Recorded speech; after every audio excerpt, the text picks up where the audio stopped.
ఆషాఢ మాసం బోనాల కార్యక్రమంలో భాగంగా బల్కంపేట ఎల్లమ్మ టెంపుల్ వద్ద ఏర్పాటైన స్థానిక భక్తులు మహిళలు అసంతృప్తి వ్యక్తం చేస్తూ ఆగ్రహావేశాలకు లోనవుతున్నారు.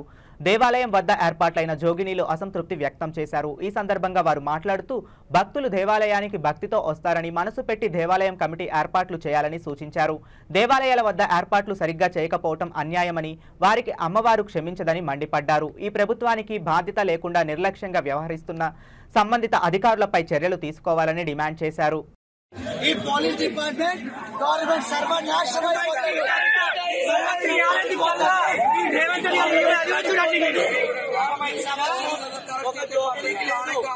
చూడండి. ఇక్కడ ఎంత వస్తున్నా ఒక పనికిరాని మేము ఒక మాలాగా పట్టించుకోకుండా వాళ్ళ చూస్తున్నారండి. చూస్తుంది waste government and waste police.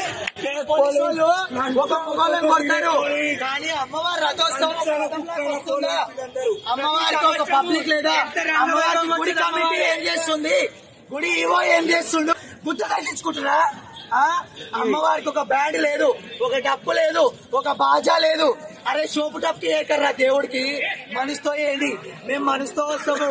నియమ నిష్ఠాలతో ఒక్క పొద్దు ఉండి ఆమెకు ఒక్క పొద్దుతో బోనాలు చేస్తాం. మేము మాకు ఇప్పుడు వచ్చిన ఒక ఆనందం లేదు, ఒక హ్యాపీనెస్ లేదు. అర్థమైందా? Waste of government, waste of government.